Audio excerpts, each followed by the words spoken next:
África desde la prehistoria hasta los estados actuales por Pierre Berthaud, páginas 187 a 210 y 230 a 236. 11. Caracteres y efectos generales de la colonización. El periodo colonial de la historia africana, si prescindimos de las tentativas portuguesas, de la implantación en África del Sur y de la penetración francesa en el Senegal, ha sido relativamente breve. Abierto alrededor de 1885 y cerrado alrededor de 1960, duró, por tanto, 3/4 de siglo, es decir, más o menos la vida de un hombre. Y, sin embargo, cambió definitivamente la faz de África y remodeló el mapa político del continente. Es preciso señalar, para comenzar, que el hecho colonial no es específico de África ni de los colonos europeos. La colonización es un hecho muy común en la historia de todos los pueblos del mundo. Se podría decir que en todos los tiempos y lugares ha sido la manera más universalmente practicada para llevar a cabo la iniciación de un pueblo a un nivel más desarrollado de civilización. La epopeya de Alejandro es una aventura colonial. La historia de Roma es la de un imperio colonial que se extendió finalmente a las dimensiones, poco más o menos, conocidas por el mundo antiguo. La historia de Francia, hasta la Edad Media, es esencialmente la historia de dos colonizaciones, primero por los romanos, que dieron al país su lengua, y después por los francos, que dieron al país su nombre. La historia de Gran Bretaña, la de Alemania, la de Persia y la de China son también la historia de colonizaciones sucesivas, por no hablar de los Estados Unidos.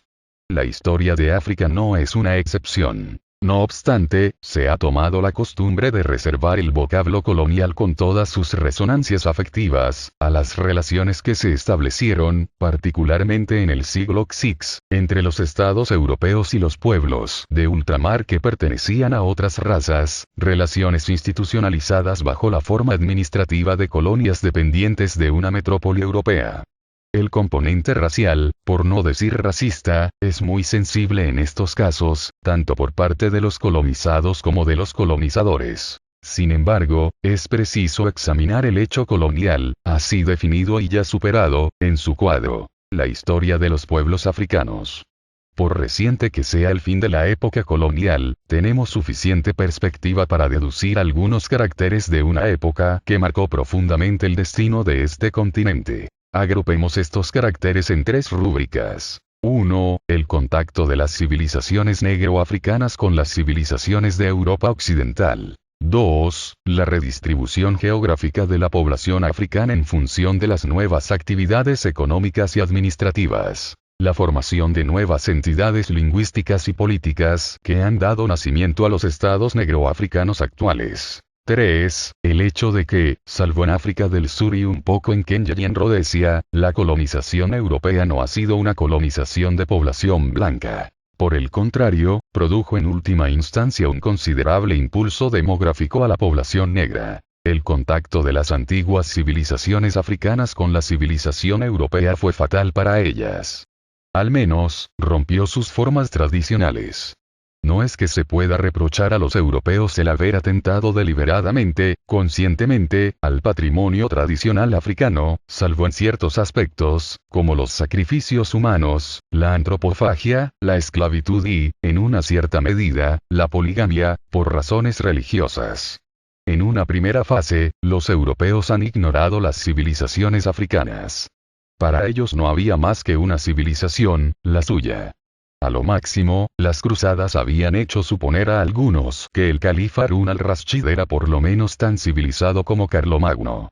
Esta constatación había sido oscurecida, por otra parte, por la absoluta convicción de que, al ser la religión cristiana la única verdadera, cristianizar al infiel era de todas formas, aunque para ello debiera masacrársele, darle la salvación y la vida eterna. Los africanos, pues, eran salvajes a los que convenía, en la medida de lo posible, civilizar, y ante todo cristianizar. En este sentido, la vieja colonización portuguesa tenía su mérito. Ignorando el racismo, aceptó fácilmente la mezcla de razas, la fusión de sangre blanca y sangre negra. Considerábase que a partir del bautismo había igualdad.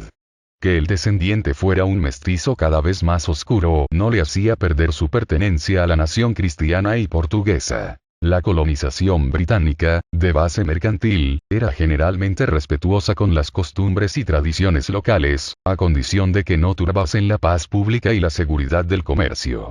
En este aspecto había una gran parte de desdén. No valía la pena intentar hacer de un nativo un gentleman. La colonización francesa, más intervencionista, tenía por ideal, lejano, hacer del colonizado un ciudadano, es decir, un ciudadano francés, naturalmente.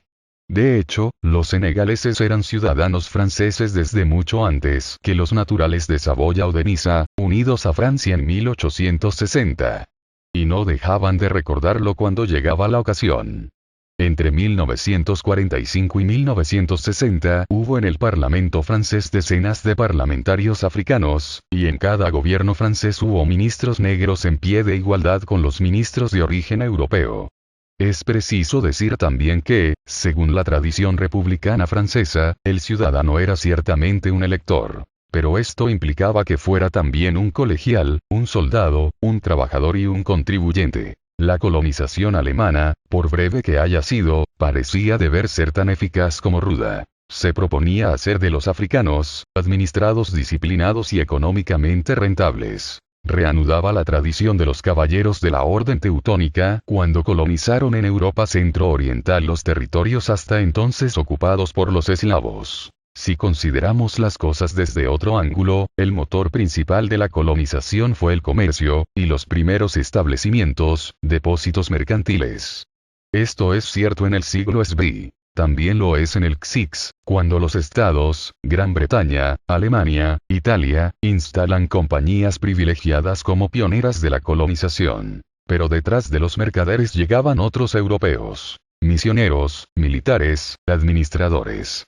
Los misioneros querían hacer buenos cristianos negros. Los militares, buenos soldados negros. Los administradores, buenos administradores negros. Hay que hacer notar que la plantación de tipo tropical, que ha sido la base de la colonización en las Antillas y en América, desempeña un débil papel en la colonización africana al sur del Sahara, salvo en África Oriental, bajo el control británico. Entre estos colonos, entre los que ciertamente el mejor se codeaba con el peor, no encontrando la brutalidad de los unos parangón más que con la abnegación de los otros, había otras cosas más aparte del deseo de ganancia. Quizá por el hecho de que la colonización de África rara vez enriquecía a su protagonista, hay que hacer excepción, por supuesto, de las explotaciones mineras, el diamante y el oro de África del Sur, el cobre y el uranio del Congo belga y de algunas plantaciones de Kenia y Rodesia. La parte de romanticismo fue aún más grande entre los colonos europeos de África que entre los que fueron a las Américas o a Asia. No obstante, el hecho es que, puestas en contacto con las civilizaciones europeas, las civilizaciones africanas tradicionales se desintegraron sin haber sido, hasta el momento presente, reemplazadas por nada. Sin que aún se pueda decir si se formará una nueva capa de civilizaciones negro-africanas. Se desintegraron no a consecuencia de ninguna maldad o mala voluntad de los colonos europeos, sino por el simple hecho de la confrontación. Cayeron como una fruta madura. Es más, contra más simpático, generoso y entregado, por parte europea, era este contacto, más deletérea resultaba. Los misioneros que luchaban contra los sacrificios humanos y la brujería. Los administradores que construían puentes y caminos, desacralizando el paisaje. Los profesores que enseñaban a los niños que eran personas humanas y no simples miembros de una tribu. Los médicos que se esforzaban en reducir la mortalidad infantil, combatiendo la lepra, la fiebre amarilla, la enfermedad del sueño, la malaria, rompiendo así los equilibrios demográficos tradicionales. Todos, en su inmensa buena voluntad humanitaria, contribuían con su entrega a derrumbar el edificio de las tradiciones africanas.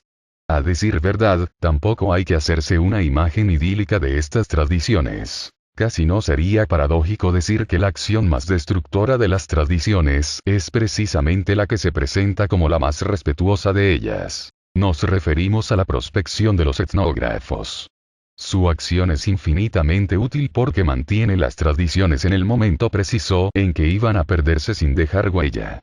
Y cuántas se han perdido irremediablemente, al no tener los propios africanos cuidado de conservar al menos su recuerdo, siquiera fuera por una frágil transmisión oral. Pero, al hacer pasar a la escala de la conciencia individual lo que hasta entonces permanecía a la escala de la conciencia tribal, al fijar por escrito y en cinta magnetofónica lo que no era más que palabra de boca a oreja, han tarado la fuente viva. Es algo así como la inyección de formol que el naturalista pone al lagarto para colocarlo en su colección. Las consecuencias de la presencia europea son tan complejas que todo intento de simplificación falsea los problemas. Sus efectos son muy a menudo contradictorios según el periodo considerado, y también según se tengan en cuenta las consecuencias inmediatas o las consecuencias remotas, las directas o las indirectas. Así, en una primera fase, el periodo precolonial, la intervención europea se tradujo durante 3 siglos en un desarrollo considerable de la esclavitud tradicional. El apogeo de la trata por vía marítima había frenado las seculares corrientes comerciales del interior del continente, había disminuido las fuentes de recursos de los grandes imperios sudaneses establecidos en la desembocadura de las rutas caravaneras del Sáhara. Nuevas agrupaciones, de tipo guineano, se habían formado en torno a los puertos, entre sabana, mar y selva, por donde ahora pasaba la trata. Pero al principio del periodo colonial las potencias europeas se habían hecho antiesclavistas. En una cierta medida, esto es cierto sobre todo referido a los británicos, su implantación colonial se inspira en la preocupación de poner fin a las prácticas esclavistas.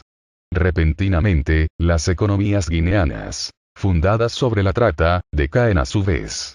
Vemos, a mediados del siglo VI, cómo los británicos se las ingenian, sin mucho éxito, para encontrar especulaciones que reemplacen a la trata de negros. El aceite de palma en el delta del Níger, el marfil hasta en el Sudán nilótico. Los estados africanos costeros no son los únicos perjudicados por la supresión de la esclavitud o, más exactamente, por la supresión del comercio exterior de esclavos. A medida que la práctica de la esclavitud a escala interna y doméstica se hace cada vez más difícil, los modos de vida sufren la amenaza de desaparecer. Un cierto número de sociedades africanas reposan sobre un reparto de funciones tal que, sin él, estas sociedades dejan de ser viables. Así, en el Sáhara, si los cautivos ya no trabajan, a los tuaregs, heridos en su orgullo, no les queda más que esperar la muerte. En otras partes, en una gran extensión del África Central, esperando el establecimiento de nuevos modos de vida, la única riqueza prácticamente comerciable y transportable que da el suelo son los hombres. La única propiedad válida no es la de la tierra, que jamás se posee, sino la de los hombres y mujeres esclavos a los que se puede hacer trabajar, que se pueden comprar, vender, exportar, cambiar por productos fabricados. De esta forma, la supresión de la esclavitud, ligada a la colonización europea, pone a su vez en cuestión a todas las estructuras comerciales y a muchas estructuras sociales. Es precisamente poco después de esta puesta en cuestión cuando interviene el reparto del continente africano entre las potencias coloniales europeas. Este reparto se hace tomando como referencia la banda costera. Cada sector del litoral se pone en adelante a cargo de una de estas potencias. Y a partir de lo único realmente ocupado al principio, se organiza una administración colonial que poco a poco extiende su influencia y su autoridad hacia el interior. Las ciudades costeras, cuya actividad comercial se encontraba reducida en el siglo VI por la asfixia del comercio de trata, encuentran en el siglo XX una nueva razón de existir. Son las sedes de la administración colonial, antes de convertirse, a mediados de nuestro siglo, en capitales de los estados africanos independientes. Estos mismos estados son impensables sin haber existido el intermedio colonial. Jamás había habido en África estados nacionales según la concepción europea, con lo que esta noción implica de unidad, homogeneidad y delimitación territorial. Existían imperios, hegemonías de muy diversa naturaleza. Había dinastías reinantes, de diversas magnitudes. Había gobiernos y administraciones, a veces muy perfeccionados. Había focos de autoridad, de influencia muy variable, según la época y el soberano. No había en ninguna parte estados nacionales, es decir, naciones africanas que coincidieran con un territorio definido que se pudiera decir que les pertenecía. Siempre y por todas partes las tribus, los grupos lingüísticos, las castas profesionales vivían en vecindad, e incluso en estratificaciones superpuestas, sometidas a diferentes autoridades.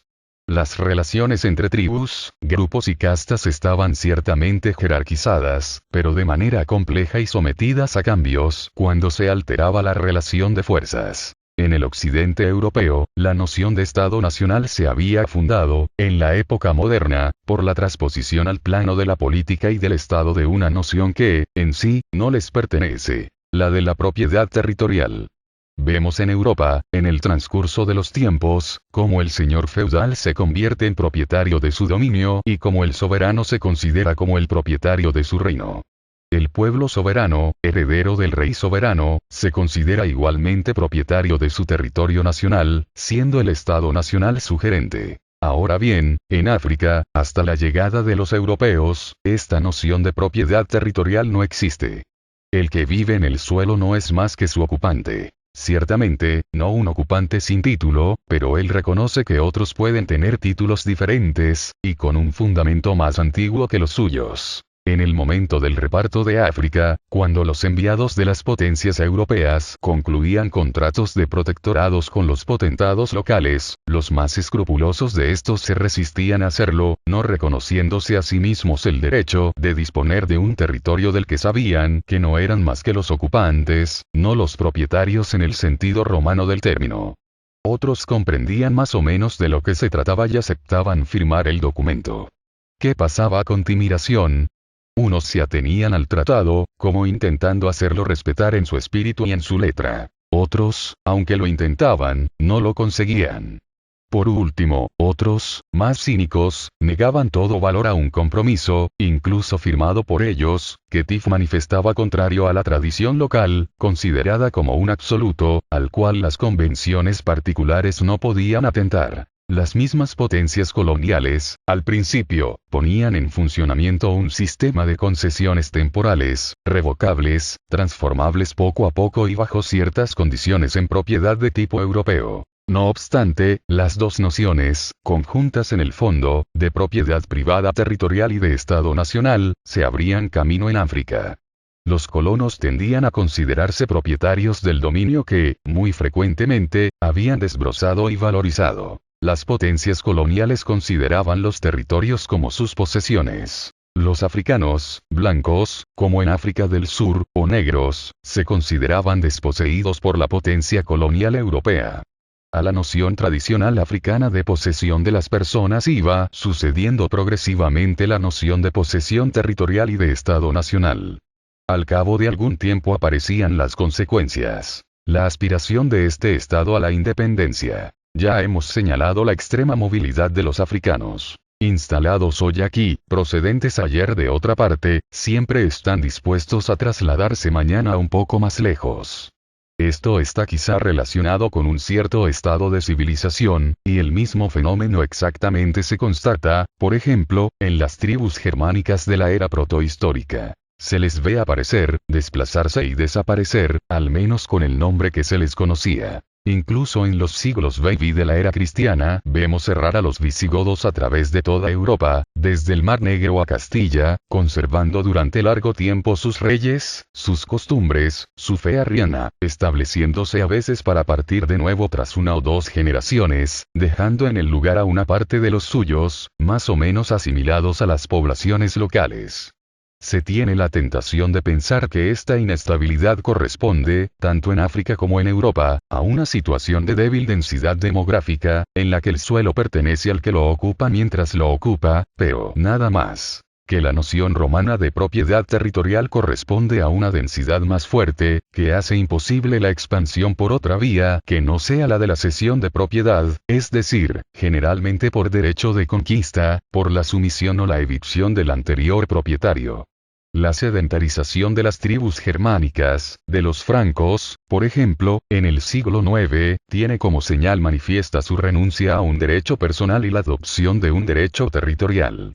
Fenómenos completamente análogos son constatables en África. En el periodo que podríamos llamar protohistórico de la historia africana, hasta la llegada de los europeos, hemos visto cómo las tribus están casi en continuo movimiento y en un permanente intercambio. En este estadio, el único bien que se posee es el ganado, animal o humano. La misma agricultura es seminómada por el hecho de que agota rápidamente la tierra y de que el campesino debe ir a buscar, tras 2 o 3 cosechas, sino una tierra nueva, al menos descansada. Con frecuencia, es toda la aldea la que se desplaza en bloque. Se podría decir que en esta fase y hasta la época colonial, la historia de los pueblos africanos, es la historia de sus migraciones, de sus intercambios, de sus relaciones de coexistencia en un mismo lugar. Relaciones a menudo, si no siempre, jerarquizadas y dominadas por la noción de autoridad más que por la de propiedad, al menos en el sentido territorial del término. Cuando la colonización interviene, sobreimpone al continente una compartimentación a la europea, que tiende a limitar los intercambios a larga distancia y las migraciones masivas permanentes. Pero en el interior de los compartimentos nacidos del reparto colonial, que el acceso a la independencia tenderá, por otra parte, a estabilizar considerablemente, ocurren esencialmente 2 fenómenos, uno lingüístico y otro demográfico. El fenómeno lingüístico, consiste en que a la infinita diversidad de lenguas vernáculas, vienen a sobreponerse prácticamente 3 lenguas vehiculares, el inglés, el francés y el suahilí. Hasta la época moderna, la multiplicidad de las lenguas vernáculas no había parecido oponer dificultades insuperables a los africanos, grandes viajeros, dotados para las lenguas y las artes de la palabra. Durante algún tiempo, y particularmente en los sectores abiertos a los mercaderes árabes, desde el Senegal a Zanzíbar, la lengua árabe había desempeñado el papel de lengua vehicular, ya fuera en el trayecto de las caravanas, ya en los puertos del Océano Índico. Es allí, por otra parte, donde se había formado espontáneamente una lengua común, el suahilí, una lengua fundamentalmente bantú, un poco contaminada de árabe, de la misma manera que se había formado el pidgin english de los mares de la China o la lengua franca de los puertos del Levante. El rápido esplendor de la colonización europea, la difusión de la enseñanza, la asociación de los africanos al comercio y a la administración, el acceso de los africanos a los organismos internacionales, han hecho del inglés y del francés instrumentos lingüísticos más cómodos que el árabe, y que sirven tanto para los intercambios entre las diferentes razas del continente como para las comunicaciones de África con el resto del mundo. El fenómeno demográfico es más complejo. Hay intercambios, migraciones, reagrupamientos, que al principio no son más que la continuación de los movimientos tradicionales, disminuidos por un lado a causa de la paz colonial que restaura la seguridad, y acelerados sin embargo, por otro lado, por la apertura de vías férreas. Los europeos han construido 58.000 kilómetros de vías férreas en África al sur del Sahara, carreteras y líneas aéreas. Intensificados también por la creación de nuevos polos de atracción, puertos, minas, grandes ciudades coloniales donde los africanos afluyen desde el Malezal por decenas de millares. Bamako pasa de 22.000 habitantes en 1939 a 85.000 en 1951. Dakar, de 30.000 en 1930 a 273.000 en 1955. Leopoldville, de 40.000 en 1939 a 100.000 en 1955 y quizá 1.000.000 en 1963. La construcción de una vía férrea transforma la demografía de una región. Cuando en el Congo belga se construyó de 1926 a 1928 la vía férrea entre el Bajo Congo y Katanga, se observa que, primero los obreros que trabajaban en la construcción de la vía, y después los que estaban ocupados de su mantenimiento, que cobraban un salario, hacen que toda la región pase automáticamente a la economía monetaria. Los antiguos cultivos eran sustituidos por la mandioca, el maíz, el cacahuete, el algodón, que dejan un beneficio exportable y traducible a moneda. Ciudades enteras abandonan el Malezal para instalarse a lo largo de la vía férrea. Las grandes obras públicas, como la construcción del Congo, Ocean, que ocupó entre 1920 y 1940 a unos 30.000 trabajadores, tuvo sucesivamente 2 efectos. Primero, la despoblación de vastas regiones de densidad ya débil. La mortalidad en el Tajo era fuerte. Los supervivientes no volvían casi ninguno a la aldea de origen para reanudar la vida en el Malezal. Después, en una segunda fase, se constata un efecto contrario. La creación de una zona evolutiva rápidamente proliferante. Las explotaciones mineras del Congo y de África del Sur le han provocado igualmente muy importantes desplazamientos de población, creando densas aglomeraciones allí donde no había más que maleza. En la región costera del Gabón, las explotaciones forestales se multiplicaron a partir de 1920. Se producen primero cerca de la costa, desde donde los productos madereros salen fácilmente por mar. Estas explotaciones atraen y emplean a 20 o 30 mil hombres, lo que no es demasiado. Hay que considerar, sin embargo, que, dada la débil densidad del país, esto representa entonces la mitad de la población masculina adulta de todo el Gabón. No hay que asombrarse de que en estas condiciones el interior esté despoblado, al menos en una primera fase. Hay, por último, innumerables migraciones temporales o estacionales. Son tradicionales en África, ya que el africano ha sido siempre un gran migrador. La introducción de nuevos cultivos, como el cacao en Gold Coast y en Costa de Marfil, y el cacahuete en Senegal y en Nigeria, atrae una mano de obra temporera, procedente de varios centenares de kilómetros a la redonda. Si queremos ajustarnos a un balance numérico, aunque las estadísticas demográficas sean todavía hoy casi inexistentes, podemos considerar que la supresión de la esclavitud y la pacificación colonial, al poner fin a una serie ininterrumpida de guerras locales, algunas de las cuales, como las de Djaga y Samori fueron muy mortíferas, dio a la población negra un impulso considerable. El periodo colonial es hasta el presente el único de la historia africana que no está ilustrado por guerras, masacres y saqueos entre africanos. En la fase más reciente del periodo colonial, el mejoramiento del régimen alimenticio, la lucha contra las enfermedades endémicas y epidémicas, contra la mortandad infantil, juegan en el mismo sentido. La mortalidad infantil alcanzaba normalmente el 40% en África. Fue disminuida aproximadamente al 20% en el Malezal, y al 15% en las ciudades. De tal manera que, al término del periodo colonial, el 42% de la población de Nigeria, que cuenta 36 millones de habitantes, tiene menos de 14 años. En Kenia, el índice de crecimiento es superior al 1,5% anual. Al ritmo actual, la población de Ruanda-Urundi se duplicará en 50 años. No obstante, África continúa estando muy poco poblada.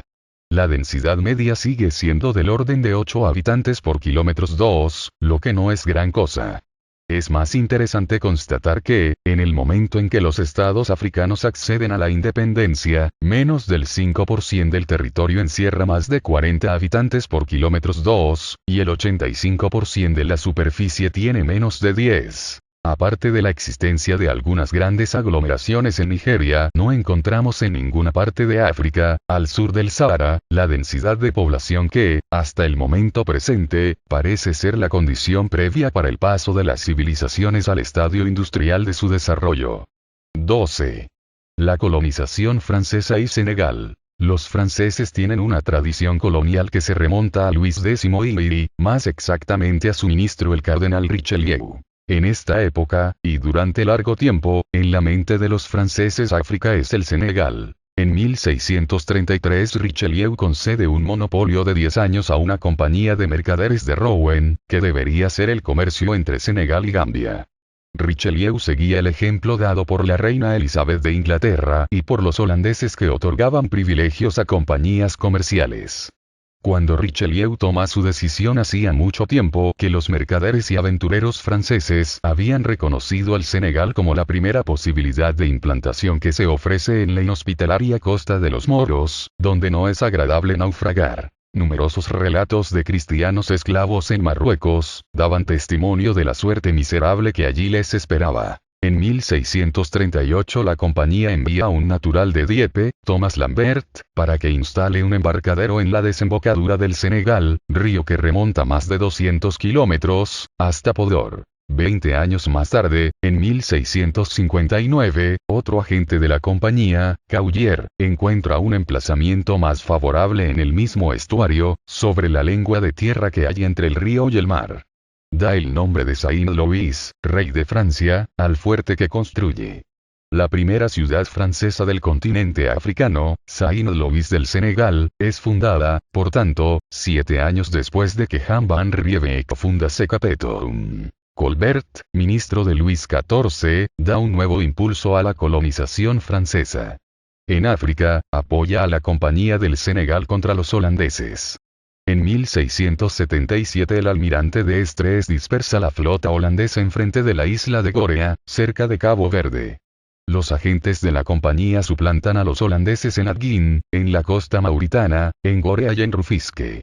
Una compañía francesa de Guinea intenta establecerse en Costa de Oro, cerca del Mina. Esta vez, son los holandeses los que destruyen la factoría francesa y matan a los africanos que habían acogido a los franceses. No obstante, el teniente general Germain Ducasse concluye acuerdos con los príncipes locales en diferentes puntos de la costa. Da impulso a una exploración hasta Abisinia, actual Costa de Marfil, cuyos pueblos tienen una gran abundancia de oro y buena disposición para con los franceses. El comercio francés con el Senegal es una operación triangular. Los productos manufactureros europeos son intercambiados en África por la madera de ébano, es decir, los esclavos, que se venden en las Antillas a cambio de azúcar y ron que se trae a Europa. Sin embargo, este comercio tiene que contar en el capítulo de gastos con las costumbres, subvención que se paga a los príncipes africanos, el Brac de Walo, el Emir de Trarza, el Damel de Cayor, el Serigne de Levu, el Almami de Futatoro, el Bur de Jolof. Además es practicado por agentes a menudo mediocres y no siempre conscientes, y los europeos se hacen entre sí una dura competencia. Con ocasión de las guerras europeas, los ingleses de Gambia ocupan Saint Louis y Gorea. Pero algunos meses más tarde son los franceses los que van a Gambia a arrasar Fort James. A pesar del apoyo de Richelieu y de Colbert, las compañías van decayendo. Una docena de ellas se suceden y quiebran entre 1626 y 1763. No obstante, la acción de los mercaderes franceses se extiende, más por la exploración que por el comercio, dicho sea de paso. En la costa, exploran Bissau, 1686, y la isla de Bolama. En el río, André Bruelo remonta durante unos 700 kilómetros hacia el interior de las tierras, haciendo construir fortines jalonados. Un monje, el hermano Apolinar, remonta un afluente, el Faleme. Es el acceso al país legendario del oro, el Bambouk. Un albañil francés llamado Compagnon es el primer europeo que visita estas fabulosas minas, que son más exactamente depósitos de aluvión de arena aurífera. Un geólogo francés, Pelais, que las visita en 1732, es asesinado junto con sus compañeros. Un botánico, Michel Adanson, que estudia las hierbas en la costa senegalesa entre 1749 y 1753, es el primer sabio que se interesó por África. El baobab, Adansonia, lleva su nombre. Una primera fase de la colonización francesa termina. Sus resultados económicos son débiles y no nulos. Pero la curiosidad por las cosas africanas ha sido despertada. Una ciudad criolla, negro-francesa, es fundada. Saint Louis conserva aún hoy la huella y el recuerdo del siglo XVN que le ha visto crecer. Finalmente, la doctrina colonial francesa es formulada. Lo que se denomina el pacto colonial es la doctrina de Colbert. La metrópoli crea colonias y las mantiene. A cambio, las colonias no comercian más que con la metrópoli y se les prohíbe entrar en competencia con las producciones de esta. Richelieu afirmaba que la colonización es una extensión del dominio nacional. Colbert decía que la colonización incita a los colonizados a una comunidad de vida con los franceses. En virtud de lo cual la acción de Francia en África ha tendido generalmente a una apropiación política. Durante la Guerra de los 7 Años, los ingleses ocupan los puertos franceses del Senegal. Al final de la guerra, en 1763, restituyen Gorea, pero se reinstalan en ella por algún tiempo durante la Guerra de la Independencia Americana. Al final de esta guerra, el Tratado de 1783 devuelve a Francia Saint Louis y Gorea. En 1789, cuando la Revolución Francesa, se presenta en París un dossier de quejas a los Estados Generales, en nombre de Saint Louis del Senegal, por un tal Amiral. Este acusa a las compañías de abusar de su privilegio. Los privilegios ya no están de moda. La libertad de comercio es proclamada en 1791. Durante las guerras napoleónicas, Gran Bretaña penetra en las colonias francesas. En 1815 restituye a Francia, Arguin y Portendic, en Mauritania, Gorea y Rufisque, las islas Bisagos y Los, así como los antiguos derechos sobre Gambia y Casamance. Pero la trata de esclavos es abolida en la misma fecha, y no se ve muy claro lo que en adelante podrá atraer a los mercaderes a estas inhóspitas regiones. Son los idealistas los que llegan primero. Una sociedad colonial filantrópica desembarca, en 1817 en Dakar, 200 colonos que no consiguen aclimatarse. El episodio más célebre es el naufragio del Medusa que conducía inmigrantes, y la odisea de los náufragos en su balsa. En 1819 se construye una granja modelo, la senegalesa, 100 kilómetros hacia el interior de Saint-Louis. Un horticultor, Richard, hace allí los primeros ensayos de agronomía africana. Se da su nombre a la concesión de Richard Toll. En 1840 se envían a Marsella algunos cargamentos de cacahuete. Al ser satisfactoria la extracción de aceite, la vocación agrícola del Senegal queda definitivamente cimentada. Aún hoy, el cacahuete es su principal producción. En 1833 la ley francesa había otorgado a toda persona nacida libre o liberta de las colonias francesas la totalidad de los derechos políticos y civiles del ciudadano francés. El Código Civil es, teóricamente, aplicable a todos. Durante la Revolución de 1848, el decreto de la Segunda República Francesa, aboliendo la esclavitud en territorio francés, decide que las colonias purificadas de la esclavitud serán representadas en la Asamblea Nacional. El mismo año, el Senegal envía un diputado a París. Con el Segundo Imperio se abre una nueva fase de la colonización francesa. Para Napoleón I, el Segundo Imperio no comprende solamente la Francia metropolitana, sino también las colonias. El Senado Consulto de 1854 decide que las colonias estén regidas por decreto del emperador. Este régimen de decretos será mantenido, curiosamente, bajo la Tercera República, cuyo imperio colonial seguirá siendo dirigido por decretos en virtud de la ley del Segundo Imperio. La primera consecuencia de este régimen es que el Senegal pierde su diputado en el Parlamento francés. No volverá a él hasta 1871, después de la caída de Napoleón III. No obstante, la aplicación de un régimen de decretos hace aparecer contradicciones, precisamente por su afán de coherencia jurídica. Saint-Louis y Gorea, más tarde Rufisque y Dakar, habían sido equiparadas a comunas francesas. En consecuencia, los que eran originarios de estas comunas eran ciudadanos franceses. Por tanto, debía aplicárseles el Código Civil francés, someterles a la ley francesa. Hubiera sido entonces necesario, para ser consecuentes, procesar por poligamia a un cierto número de ciudadanos musulmanes de Saint-Louis. Evidentemente no se pensaba en semejante cosa. Un régimen de hecho se fue instituyendo poco a poco y se codificó.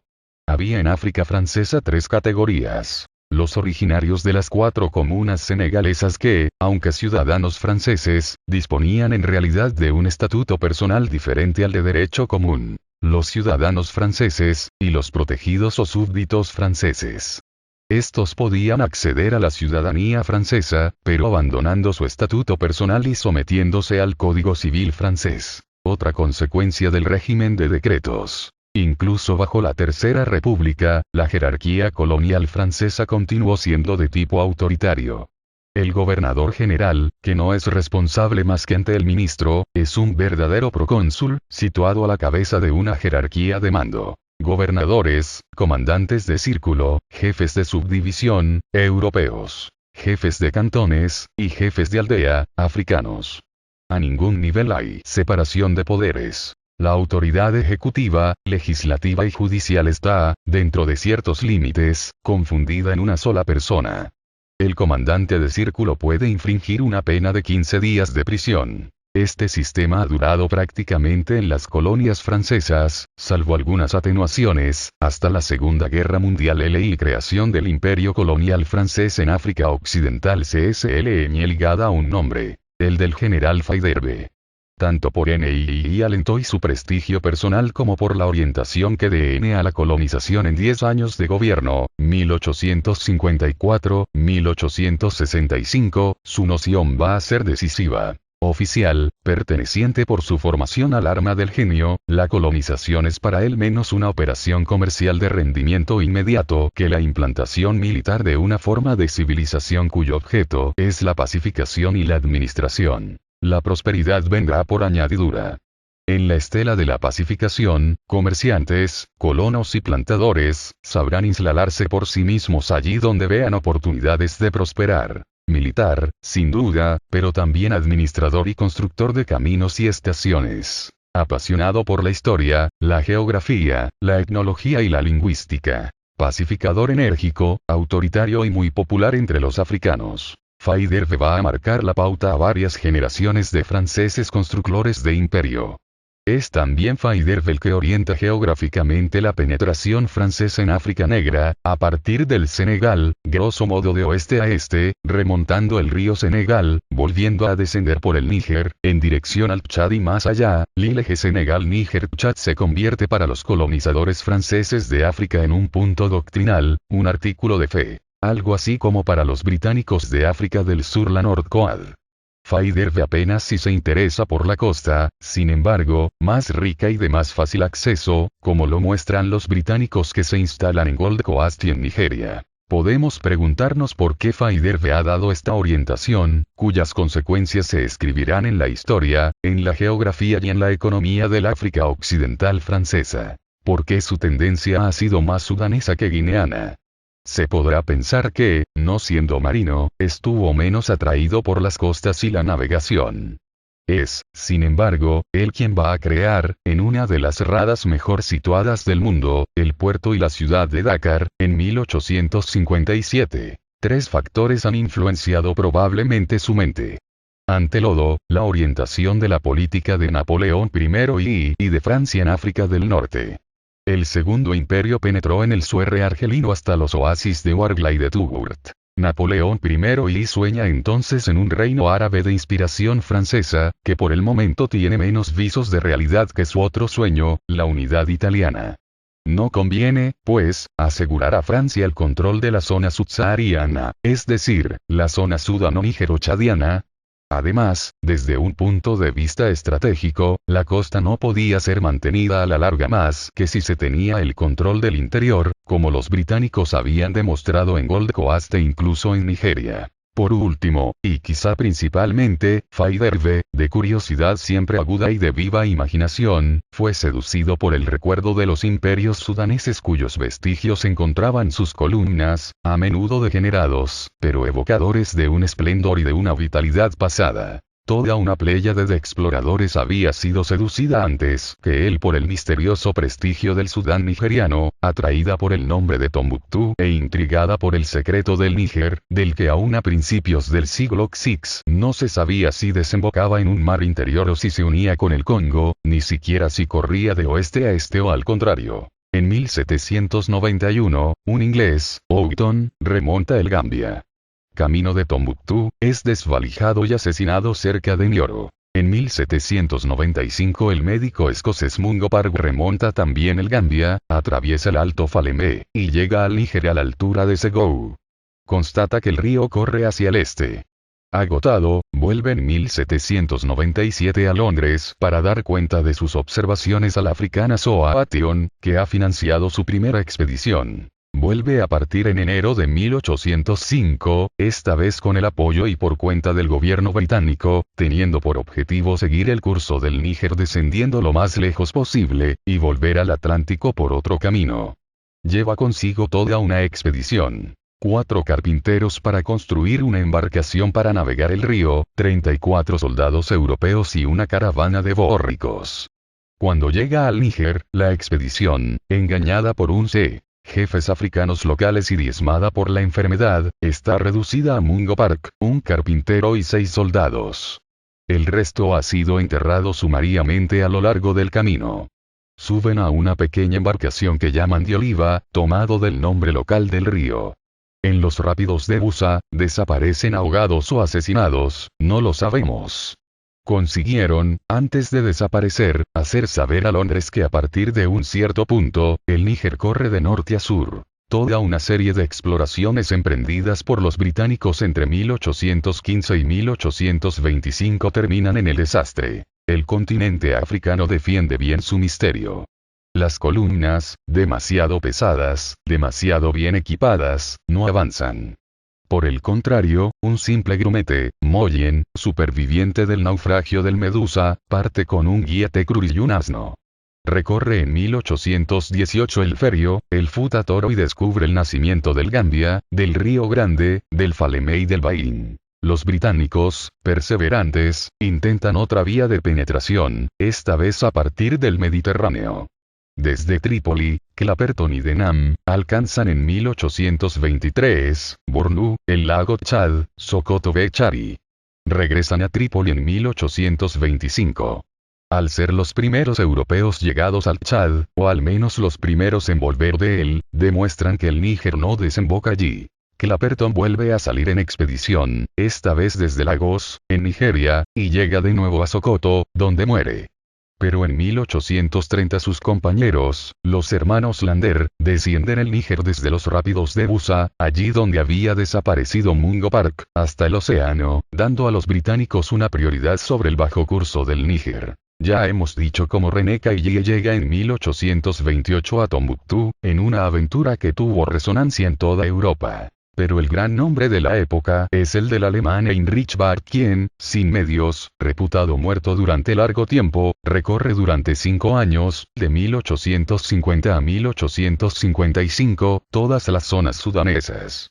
Pasa 7 meses en Tombuctú, trayendo una gran cantidad de documentos y de informes, publicados en 5 volúmenes, 1857-1858, que descubren a Europa un mundo casi insospechado y apasionante. No cabe asombrarse, pues, de que Faiderbe y sus émulos se orienten en esta dirección, despreciando quizá imperativos económicos según los cuales el continente africano debería organizarse en adelante en función de la costa. Faiderbe garantiza la seguridad en las principales rutas del Senegal, plantando los cimientos de la edificación del territorio que llevarán a cabo sus sucesores. Funda, junto al río, las postas de Matam, Bakel y Medina, que jalonan sobre 1 millar de kilómetros el futuro avance hacia el este. Aleja del Senegal la presión del Lac Omar. Ocupa el Futa Toro. Envía a la misión Maje Quintín a reconocer el Alto Níger. Amadou, hijo de Lac Omar, los detiene como prisioneros durante algún tiempo en Segou, 1866. Envía al teniente Lambert Ali Ouattara Jalón. Sobre todo organiza la colonia del Senegal. Crea el cuadro administrativo que será utilizado por toda la colonización francesa en África, funda una escuela, un periódico y un banco del Senegal. Ya en sus tiempos, el Senegal exporta anualmente varios miles de toneladas de cacahuete. Después de la partida de Faiderbe, después de la caída de Napoleón I y después de la derrota de Francia en 1871, la expansión se detiene durante algún tiempo. Es, sin embargo, en este momento cuando un gobernador del Senegal comienza la construcción de una carretera que irá desde Calles, en el Senegal, hasta Bamako, en el Níger. A partir de 1880, el presidente del Consejo de la Tercera República, Jules Ferry, vuelve a dar un impulso a la expansión colonial francesa. Una misión militar dirigida por Gallieni se enfrentó también a Amadou, por lo que se instala una base militar en Calles. Se reanuda entonces la penetración, rechazando a Amadou y a Samori. Se alcanza Bamako en 1883, y Mopti en 1887. Se comienza la construcción de un ferrocarril que unirá el Níger con el Senegal, Bamako con Dakar, la zona sudanesa con el litoral atlántico. La colonia del Sudán francés es creada en 1892. Su primer gobernador Archinard, alcanza Tombuctú, donde llega en 1893, pero de donde los tuaregs no serán expulsados definitivamente hasta 1898. A partir del Sudán, ocupa la Alta Guinea. Kankan, Kurusa y Kisidougou. Un oficial de Faiderbe, Binger, explora el sur del Sudán francés. Es bien acogido en territorio Mosi por el soberano, el Mogonaba. Visita la región de Kom. Creyéndole desaparecido, Treich Laplene, agente comercial de Asinia, en la Costa de Marfil, parte en su búsqueda, le encuentra en Kon y le conduce al Atlántico, concretamente a Grand Bassam. La comunicación entre el Sudán y la costa, a través de territorio Mosi, está establecida. La importancia estratégica del Sudán francés se hace primordial. Es la llave de cierre de la colonización francesa en África Occidental, el punto de unión entre la vieja colonia del Senegal, los depósitos comerciales de la Costa de Marfil, Grand Bassam y Assinia, los de Guinea, Dureca, y Dahomey, donde Francia establece, en 1882, su protectorado sobre Porto Novo. En Guinea, el Almami del Futad Jalón acepta el protectorado de Francia en 1882. El representante de Francia, Bailly, funda Conakry en 1890, y crea la colonia de Guinea en 1891. Lleva a cabo la unión entre la costa y la región de la sabana donde Archinard, gobernador del Sudán, penetra a su vez por su lado. La pacificación queda terminada en 1896. La colonia de Costa de Marfil es creada en 1893 y el explorador Vinger puesto al frente de ella. En Dahomey, el rey de Abomey, Bianzin, 1889-1894, es obligado por la fuerza a aceptar la presencia de los franceses instalados en Cotonou. En 1894 los franceses ocupan Abomey. Bianzin es obligado a rendirse. Es creada la colonia de Dahomey. En 1896 la misión Boulet-Chanoine hace reconocer el protectorado francés por los Mosis del Yatenga y por los Ilewaga. Todos estos establecimientos dispersos deben ser reunidos bajo una misma tutela administrativa. Por eso los franceses imitan en 1895 en Dakar el gobierno general de África Occidental francesa, bajo una autoridad civil. Comprende, al principio, 4 territorios: el Senegal, el Sudán, llamado en alguna ocasión territorio del Alto Senegal, Níger, Guinea y Costa de Marfil. Dahomey se une a ellos en 1899, el Alto Volta en 1919 y Mauritania en 1920. Al continuar la penetración sahariana se concluyen acuerdos con los británicos. En 1890 la Royal Niger Co. prohíbe a los franceses extenderse por el sultanato de Sokoto, Bornu, Eria Damawa. Francia acepta detenerse en la línea Sai-Marua. Una misión de delimitación, dirigida por un oficial, Monteil, saliendo del Senegal y atravesando el Sudán, se transforma, a partir de Sikasso, en una verdadera expedición de exploración. Avanza por territorio no controlado y mal conocido. Llega a Sai, en el Níger, no lejos de Niamey, hasta donde se extienden las pretensiones de la Royal Níger. Atraviesa Sokoto, llega a Kano y alcanza Kuka. Constata que la presencia inglesa es más ficticia que real, que el acuerdo de los británicos con el soberano de Sokoto no puede concernir a un cierto número de territorios que escapan a su autoridad. Sobre todo, Bujerma y Govir. Recupera así para Francia territorios que permiten avanzar en dirección al Chad. En 1903 es fundado el puesto de Guré, a 300 kilómetros del Chad. El macizo del Air es ocupado en 1904, y Vilma, en el Kawar, en 1905. No obstante, hay algunas sublevaciones. El orden es restablecido y la frontera es delimitada con la Nigeria británica en 1904. En 1906 la región de Koni, separada de Sokoto, es atribuida a Francia. En 1910, el territorio militar del Níger es separado del Sudán y unido al gobierno general. En 1922 queda constituida la colonia del Níger. La Federación del África Occidental Francesa comprende a la sazón 8 colonias o territorios. Esta federación subsistirá hasta que Francia otorgue la independencia a sus antiguos territorios. Un solo acontecimiento, de carácter puramente administrativo, tiene lugar. De 1932 a 1947 el Alto Volta, incluido el territorio de los Mosis, fue unido a Costa de Marfil. Mucho más al sur, en la selva ecuatorial, los Padres del Santo Espíritu fundan la misión de Santa María del Gabón en 1844. Algunos tratados con los soberanos locales permiten a los franceses instalarse a ambos lados del estuario del Gabón. En 1849, un cargamento de esclavos capturado en un navío negrero, el Elicia, es liberado e instalado allí. Su campamento toma el nombre de Libreville, siendo este el origen de dicha ciudad. Un oficial de la Marina francesa de origen italiano, Saborgnan de Brazza, que tiene 23 años, pide como anticipo la paga de un año y parte en 1875 con un médico, un contramaestre y 12 marineros negros. Remonta primero el curso del Ogowe casi hasta su nacimiento. Después abandona el río y continúa su exploración a pie, en dirección al este. Al cabo de cerca de 3 años de exploración vuelve, pero sale de nuevo enseguida, esta vez con el apoyo del gobierno francés. Jules Ferry le encarga que llegue hasta el Congo antes que Stanley, el cual se había puesto en camino, según su costumbre, con poderosos medios.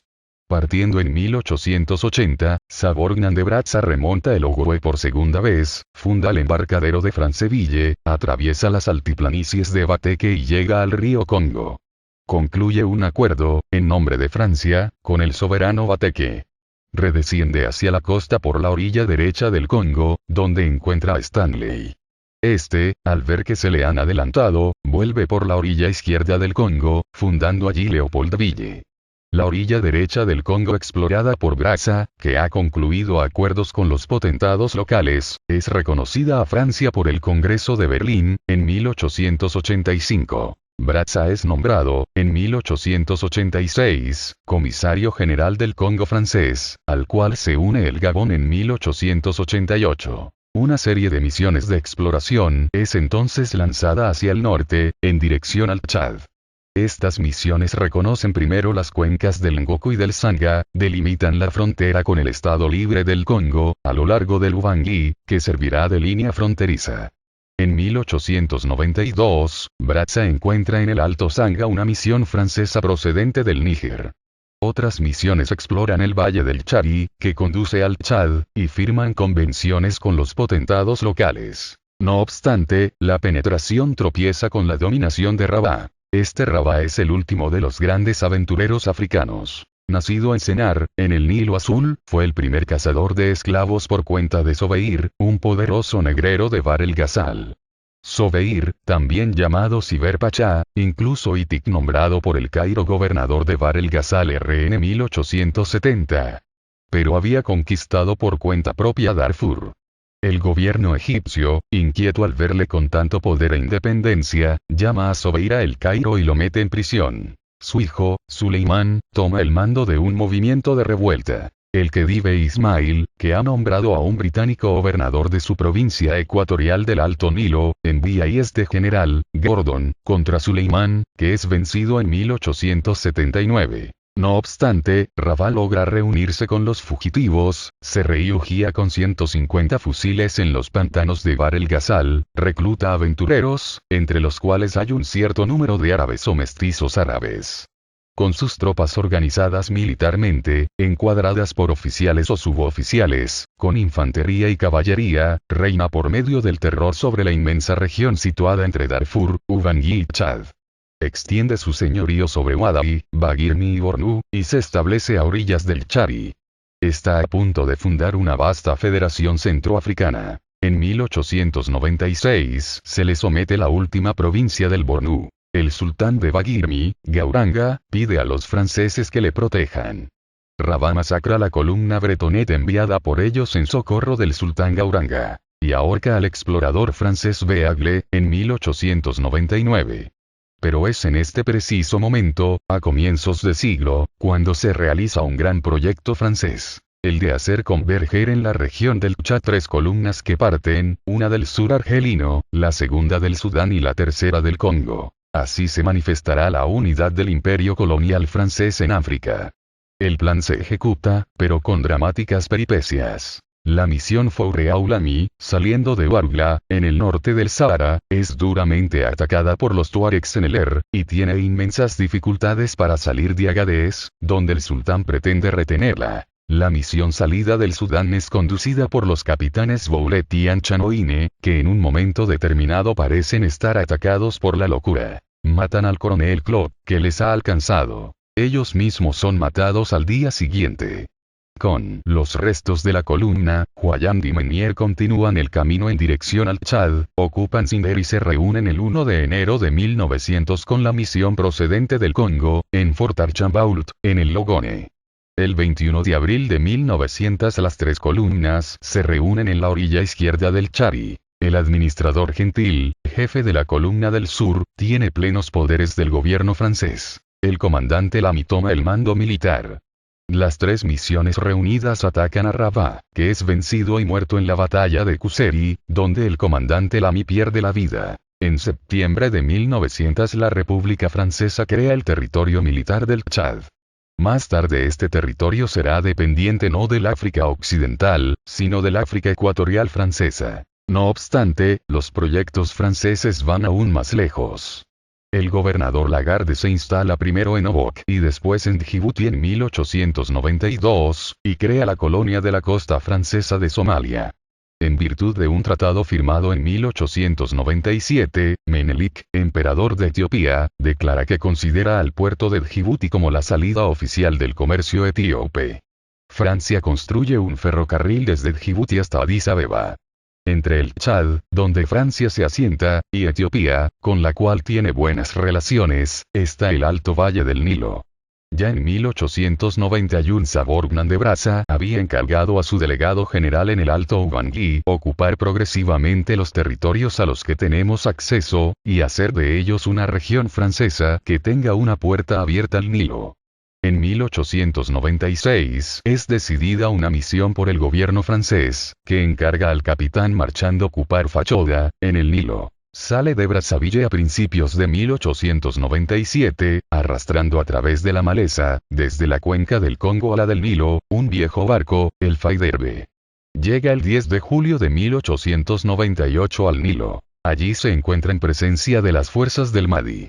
Mohamed Ahmed el Mahdi es un fanático musulmán, que sublevó al sultán nilótico contra Egipto en 1881. Primero es una avanzadilla mahdista la que ataca a Marchand, que se hace fuerte en Fachoda.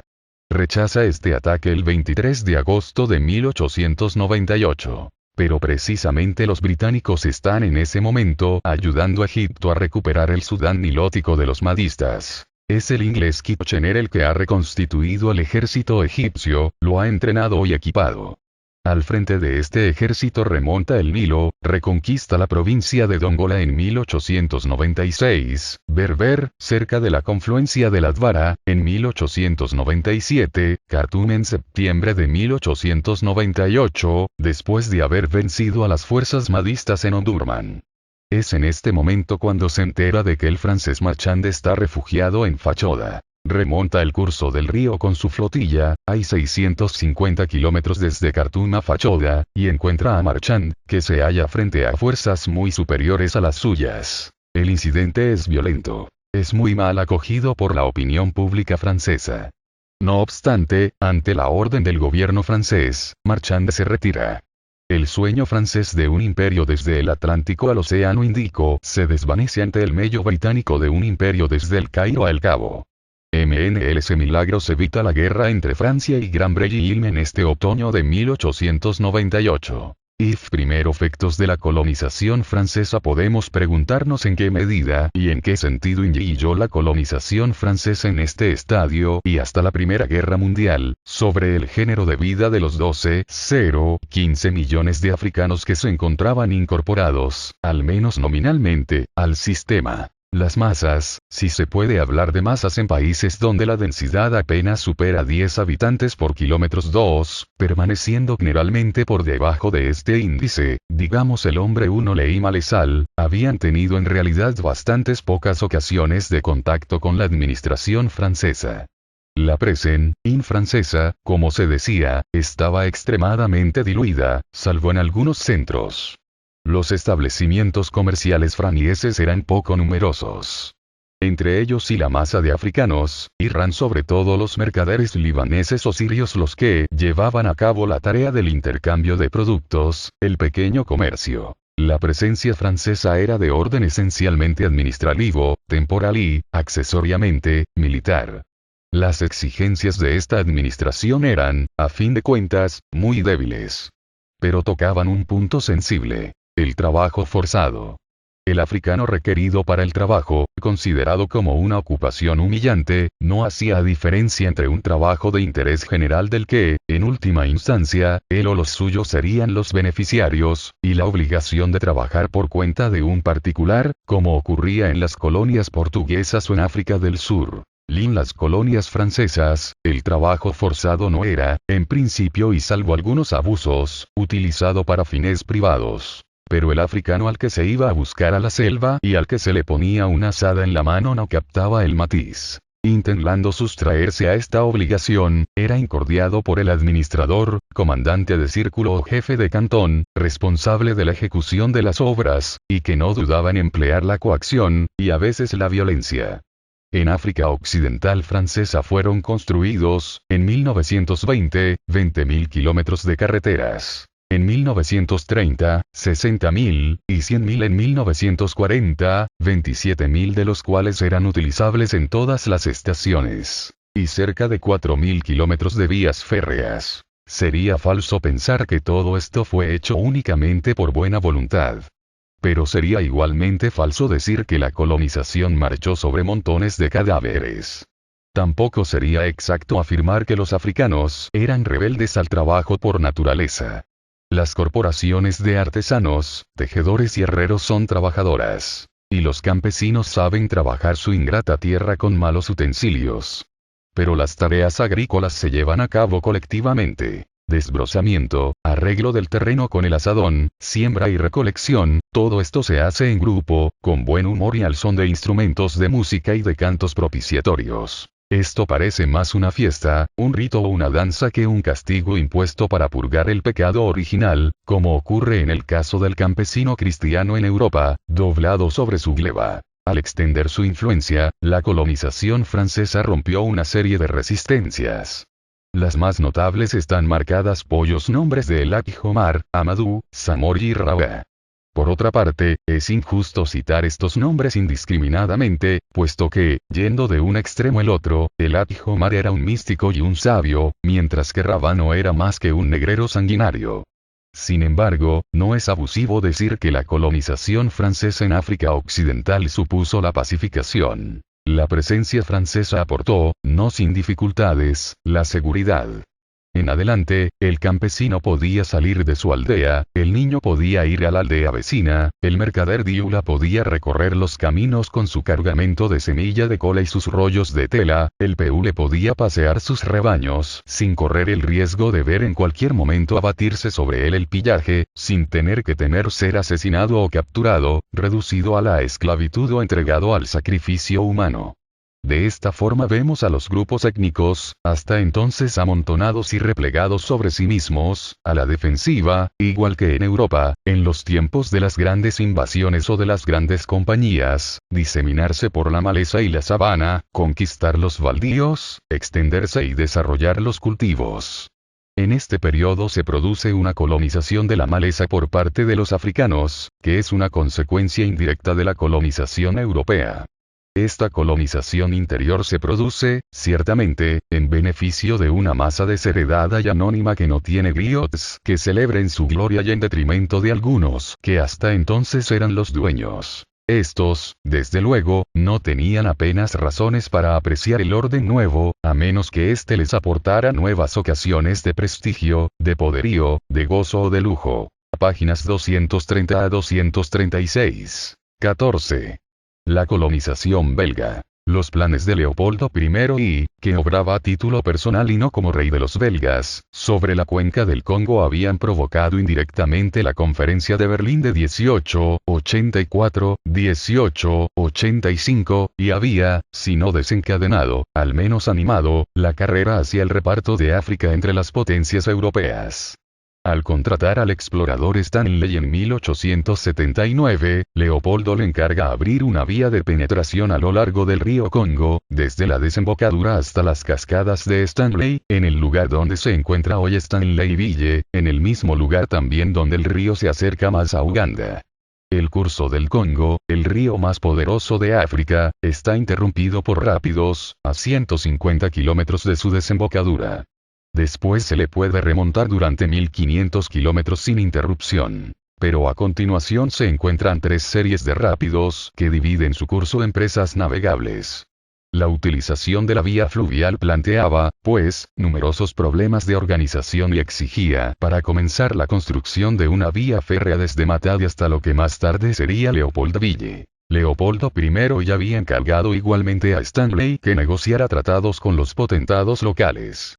por su lado, se dedicaba a comprar las participaciones que otras personas, belgas o extranjeras, tenían en la Asociación Internacional del Congo, convirtiéndose así en el único detentor de la misma. La Conferencia de Berlín reconoce en 1885 que el Estado Libre del Congo es propiedad de la Asociación Internacional, es decir, de Leopoldo como persona privada. El Estado libre debe ser independiente, neutro, y forma parte de una zona libre, abierta a la navegación y al comercio, que se extiende hasta el Océano Índico. No obstante, Leopoldo había gastado casi toda su fortuna personal en comprar las participaciones de que hemos hablado y financiar las primeras operaciones de toma de posesión de su inmenso dominio. Quedaba ahora valorizarlo. Ahora bien, no le quedaban ya recursos personales suficientes. La Convención de Berlín, que hace del Estado Libre del Congo una zona de libre cambio, le prohibía, en principio, imponer derechos de aduana en la entrada. Esta restricción fue levantada en 1891. Ningún tributo fiscal era posible, al no existir movimiento de fondo y administración financiera. El Estado belga, por su parte, no tenía ninguna razón para otorgar créditos con la finalidad de valorizar la propiedad privada de su soberano. Para financiar esta valorización no le quedaba a Leopoldo II más que una solución: otorgar concesiones y monopolios a las compañías privadas. Es así como otorgó monopolios para la construcción y explotación de ferrocarriles, sobre todo el que, partiendo del puerto de Matadi, llega al río más arriba de los primeros rápidos, a la altura de Leopoldville. Las compañías concesionarias de ferrocarriles recibían además, accesoriamente, concesiones territoriales sumamente extensas. Leopoldo otorgó también otras concesiones, estas puramente territoriales, que implicaban todos los derechos de valorización sobre el territorio concedido. La más importante fue atribuida a la Compañía de Katanga, que recibió aproximadamente la quinta parte de la superficie territorial del Congo. Era habitual que Leopoldo se reservara a título personal una aliarte importante, el 50%, de las acciones de las compañías concesionarias. Además, se había hecho atribuir a título de propiedad personal alrededor de la 10ª parte del territorio en un solo bloque situado en el centro del Estado Libre. Se podía constatar que esta propiedad privada era tan extensa como el territorio de las Islas Británicas. Por otra parte, era el mayor comerciante del mundo en marfil y caucho. En 1890, Leopoldo I hizo público el testamento por el cual legaba el Congo a la nación belga. Con esto intentaba incitar al Parlamento belga a que le concediera un préstamo para la valorización. Este préstamo fue rehusado por el gobierno liberal. El rey Leopoldo se revelaba como un gran comerciante. Su ambición era tan grande como la de Cecil Rhodes. El Congo, por lo demás, no representaba más que una parte de sus operaciones. Se dedicaba también a especulaciones de terrenos en la Costa Azul y en las playas belgas. No obstante, la valorización realizada por las compañías privadas, orientadas hacia la rentabilidad inmediata, desembocaba en la explotación tanto del suelo como de los habitantes, sin perspectivas de desarrollo a largo plazo, sin inquietud social o política. Las jefaturas tradicionales eran consideradas núcleos de resistencia a la autoridad colonial y, en la medida de lo posible, eran dislocadas por los agentes de las compañías. Su autoridad era sustituida por la de los negros, que habían sabido complacer a los blancos por su diligencia en servir a sus deseos. Los colonos les dejaban elegir los medios necesarios para ejercer su autoridad, una vez que su fidelidad había sido comprobada. Las aldeas se veían obligadas a prestaciones en trabajo o en género, caucho, marfil, alimentos, gallinas o corderos, sin que nadie se asegurara previamente de que tenían la posibilidad de entregar lo que se les pedía. El primer gobernador es Stanley. Dimite muy rápidamente, en 1887. El poder efectivo del Alto Congo, de difícil acceso, se le deja durante cierto tiempo al negrero Tipú-Tip, abastecedor de los mercaderes de esclavos árabes. Los abusos de las compañías, los de Tipú-Tip, acaban siendo conocidos en Europa, a pesar de que Leopoldo se esfuerza en impedir el acceso al territorio a los investigadores, y, sobre todo, a los miembros de una sociedad humanitaria británica, la Aborigines Protection Society, que desencadena una campaña de opinión contra la forma en que es administrado el Estado Libre del Congo. Un cónsul británico, Roger Casement, hace en 1903 un informe muy duro que incita al Parlamento británico a votar una resolución pidiendo una profunda reforma. Por la ley de 18 de octubre de 1908, el Parlamento de Bélgica decide desposeer a Leopoldo de sus derechos sobre el Congo y confiar al gobierno belga la gestión del Estado libre, que toma el nombre de Congo belga. El Estado belga, que asume de improviso esta responsabilidad, no tiene ni doctrina colonial, ni cuadros, ni medios presupuestarios para asegurar la gestión de un territorio con una extensión 90 veces mayor que la de la metrópoli, casi tan grande como la India, aunque infinitamente menos poblada. Las compañías ven sus privilegios reducidos, al menos desde el punto de vista administrativo. Sus derechos económicos son mantenidos, puesto que se trata de animar la inversión de capitales privados. La compañía de Katanga, que está poniendo en explotación en ese momento minas de cobre fabulosamente ricas, pasa a ser controlada por el Estado belga. Varias ciudades, entre ellas Elisabethville, son fundadas. Se establecen comunicaciones ferroviarias y fluviales de un extremo a otro del Congo, así como con los territorios vecinos de Tanganica y Rodesia del Norte. No obstante, los africanos no son asociados en ningún aspecto, más que como asalariados, a esta valorización del país. La doctrina oficial es que, automáticamente, todos se beneficiarán al final de la prosperidad del territorio, único objetivo que hay que perseguir. 15. La colonización alemana. Hemos visto el papel que los exploradores alemanes, sobre lodo, Barth y Rolfs, han desempeñado en el descubrimiento del interior del continente. Hemos visto igualmente como uno de ellos, el Dr. Gustav Nachtigal lleva a cabo, 5 días antes de la llegada del cónsul británico, un acuerdo de protectorado con el rey Bel, jefe de la tribu de los Dualas, en la costa del Camerún.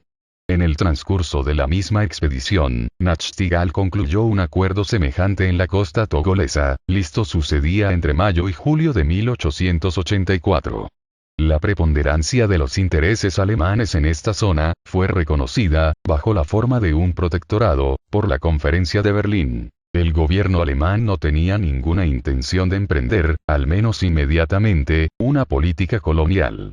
Sus tomas de posición en África, eran más bien peones colocados sobre el tablero diplomático, y opciones para el futuro. Consideraba que los protectorados debían ser el campo de acción de compañías privadas. No tenía la intención de invertir en ellos los fondos públicos. No obstante, pronto se hizo evidente que la tarea asumida en África era demasiado ingente para los medios de simples compañías privadas, y planteaba problemas de Estado.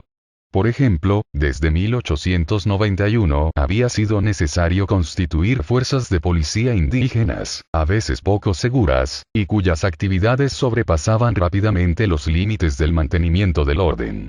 Así, cuando los comerciantes alemanes quisieron, en virtud del monopolio que les había sido concedido, controlar el tráfico entre la costa del Camerún y el interior, sobre todo la plaza comercial de Yaoundé, que servía de enlace con las altiplanicies de Adamawa, chocaron con los intereses particulares de la tribu de los Dualas, con quienes precisamente había sido concluido el Tratado de Protectorado, y que en el momento de la firma del mismo tenía el monopolio de hecho del tráfico entre las costas y el interior. Fueron precisos 4 años de verdadera guerra para reducir a los Dualas y abrir a los mercaderes alemanes el camino de Yaoundé. Se necesitaron aún 20 años para construir una carretera de 200 kilómetros practicable para vehículos. Hasta entonces, no había sido posible hacer el transporte más que a hombros. Los planteadores blancos intentaban implantarse, sobre todo, en las laderas del monte Camerún, donde esperaban encontrar tierras fértiles. No obstante, las plagas hacían estragos entre las plantaciones de café. Al igual que en otros lugares de África, la plantación planteaba aquí 2 clases de problemas. En primer lugar, era necesario encontrar mano de obra barata. En este aspecto la única solución era prácticamente el empleo del trabajo forzado. Por otra parte, era aplicable el régimen europeo de la propiedad privada. Lo era solamente para los blancos, o en pie de igualdad para blancos e indígenas. La administración alemana adoptó en 1907 un código colonial de la propiedad aplicable a todos, cualquiera que fuera su origen. La administración militar alemana se había visto obligada a tomar rápidamente el relevo de las compañías concesionarias que quebraban. No obstante, en 1903, el Consejo Consultivo, Gouvernementsrat, le fue adjuntado al gobernador. El mismo año, la administración colonial alemana se había hecho civil. Pero, civil o militar, practicaba la administración directa. El término de protectorado no era más que un nombre. En 1910 la pacificación estaba acabada. En 1894 la Convención de Berlín adjudicó a Alemania la región de Adamawa, que hasta entonces había estado en manos de los emires peules. La administración colonial alemana tendía a ser eficaz. A veces ruda y expeditiva, pero siempre preocupada del interés general, considerado como el objetivo supremo al cual todo se subordina. Así, estimaba que era interesante desarrollar la instrucción a fin de aumentar el rendimiento de los trabajadores africanos, mejorando su cualificación. El principio de la enseñanza obligatoria fue proclamado por primera vez en un territorio africano, en el Camerún, en 1910. Fueron abiertos institutos de agronomía colonial. Se hizo un gran esfuerzo por desarrollar los transportes.